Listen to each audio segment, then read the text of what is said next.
Assalamualaikum warahmatullahi wabarakatuh. Cerita ini mengisahkan tentang Ashabur Ras yang hidup di sebuah daerah yang ditempati oleh 12 kabilah atau kelompok suku. Wilayah ini terletak di sepanjang tepi sungai, dan sebagian besar penduduk dari kabilah-kabilah ini adalah petani. Wilayah ini dikenal memiliki tanah yang subur dan pasokan air yang cukup. Sebagai hasilnya, produksi pertanian dari 12 kabilah ini sangatlah melimpah pada masa itu. Masyarakat di tempat ini hidup dalam kekayaan yang luar biasa, hampir semua penduduknya berkecukupan ekonomi berkat hasil panen yang melimpah. Di wilayah tempat tinggal kabilah ini terdapat sebuah pohon tua yang sangat tinggi dan besar, dan tidak ada pohon lain yang dapat menandingi ukuran besar pohon ini dalam wilayah tersebut. Kemudian, di bawah pohon tersebut, terdapat aliran air yang memiliki debit yang melimpah. Air ini mengalir terus-menerus tanpa henti, dan mengairi sawah-sawah serta perkebunan yang dimiliki oleh penduduk dari 12 kabilah tersebut. Karena pohon ini dianggap sangat berharga dan bermanfaat bagi seluruh 12 kabilah tersebut, akhirnya, mereka memuja pohon besar ini. Meskipun mungkin terdengar aneh jika ini terjadi pada zaman sekarang, namun tidak bisa diabaikan bahwa praktik semacam itu masih mungkin terjadi di sekitar kita. Hal ini disebabkan oleh keterbatasan pemahaman dan pandangan manusia yang terkadang terbatas. Kembali kepada cerita yang sedang kita bahas. Setelah mereka secara rutin melakukan ritual penyembahan terhadap pohon besar tersebut, akhirnya ke-12 kabilah ini memutuskan untuk menanam pohon dengan jenis yang sama di wilayah masing-masing. Kemudian, mereka membuat saluran air yang mengalir dari pohon besar utama tadi ke 12 pohon yang baru mereka tanam.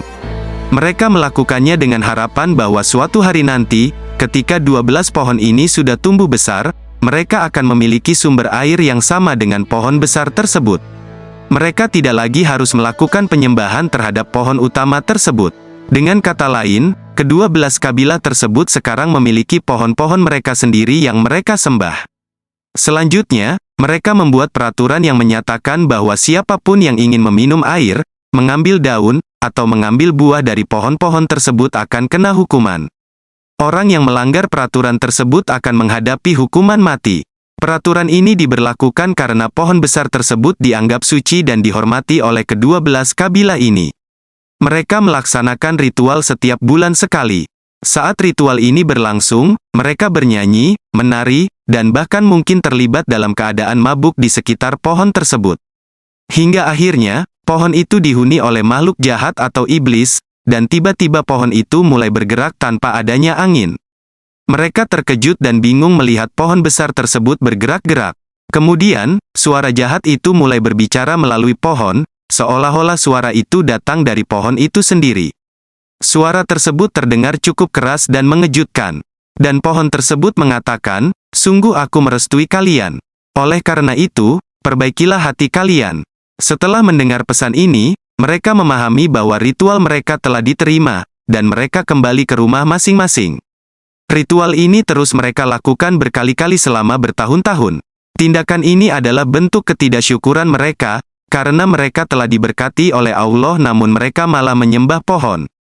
Ketika mereka tersesat dalam kesesatan yang sangat dalam, Allah mengirim seorang nabi untuk membimbing mereka.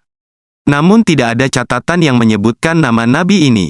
Para ahli sejarah Islam berusaha mencari tahu lebih lanjut tentang nabi tersebut. Beberapa ahli sejarah berpendapat bahwa nabi yang diutus dalam kisah tersebut adalah Nabi Hanzalah, berasal dari Bani Israel. Dia adalah seorang utusan Allah dari kalangan Bani Israel yang diutus untuk membimbing dan mengingatkan kaum tersebut.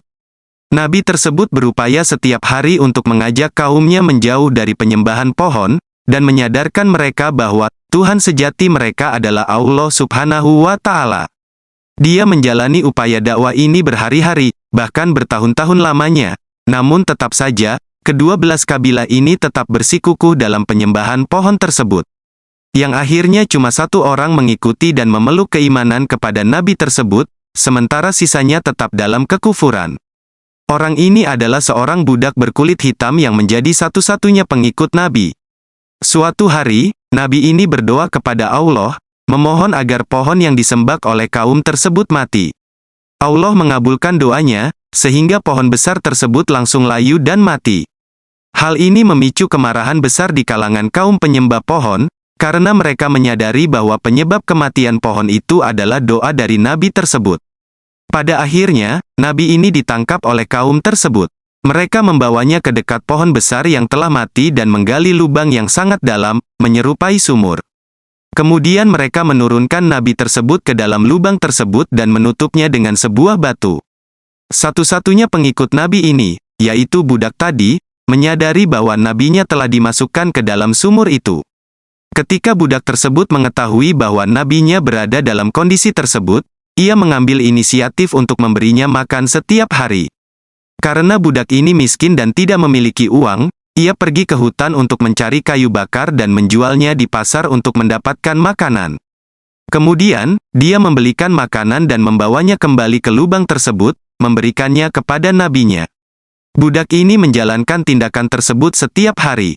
Dia pergi ke hutan untuk mencari kayu bakar, menjualnya di pasar, dan kemudian menggunakan uangnya untuk membeli makanan, yang diberikan kepada nabinya di dalam lubang. Ia melakukan rutinitas ini secara terus-menerus agar nabinya tetap hidup. Suatu hari, ketika budak ini pergi mencari kayu bakar di hutan, dia merasa sangat lelah dan ingin tidur sejenak. Maka, budak ini berbaring dan mulai tidur. Pada saat itulah Allah Subhanahu wa Ta'ala membuat budak ini tidur selama 14 tahun lamanya. Ketika budak ini akhirnya terbangun, rasanya seolah-olah dia hanya tidur sebentar. Setelahnya, budak itu melanjutkan pencarian kayu bakar. Ia pergi ke pasar, menjual kayu bakarnya, dan membeli makanan. Kemudian ia membawanya ke tempat di mana dia biasanya memberikan makanan kepada nabi dalam sumur. Namun ketika budak ini hampir sampai ke sumur, ia bingung karena sumur tempat nabi itu sebelumnya berada telah menghilang, dan daerah sekitarnya telah berubah. Kisah akhir dari Ashabur Ras ini memiliki dua pendapat yang berbeda. Pendapat pertama menyatakan bahwa saat budak itu tidur selama 14 tahun, pada saat yang sama kaum tersebut sedang mengadakan ritual di pohon keramat. Tiba-tiba, mereka semua terdiam dan melihat ke arah langit karena tiba-tiba langit menjadi gelap, dan saat itulah lahar panas keluar dari dalam tanah. Pendapat kedua menggambarkan bagaimana setelah budak tersebut tidur selama 14 tahun, dia melanjutkan kegiatan hariannya dan sampai ke tempat di mana sumur nabi itu dulunya berada, hanya untuk menemukan bahwa sumur tersebut telah menghilang dan daerah sekitarnya telah berubah. Kemudian, di langit tiba-tiba muncul banyak bola api yang menghantam seluruh anggota dari kaum tersebut. Allah Subhanahu wa Ta'ala mengazab mereka dengan azab yang dahsyat sebagai balasan atas penolakan mereka terhadap Nabi. Akhirnya, tak ada yang selamat kecuali Allah binasakan, dan satu-satunya yang selamat adalah budak yang tertidur di hutan tadi, yang merupakan satu-satunya pengikut dari Nabi.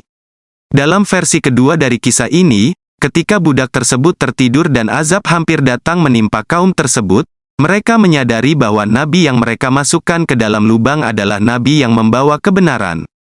Mereka segera mengangkat nabi itu dari lubang dan memutuskan untuk beriman kepada nabi serta mengakui keesaan Allah Subhanahu wa Ta'ala. Akibatnya azab Allah tidak ditimpakan kepada mereka, dan semua orang dalam kaum tersebut beriman pada saat itu. Kisah Ashabur Ras ini memiliki berbagai versi, karena berbagai sumber sejarah berusaha untuk menggabungkan potongan-potongan cerita ini. Itu sebabnya ada dua versi yang berbeda. Beberapa hadis bercerita tentang kisah ini tapi memang tidak ada riwayat hadis yang sahih kisah ini. Wallahu alam bisawab. Assalamualaikum warahmatullahi wabarakatuh.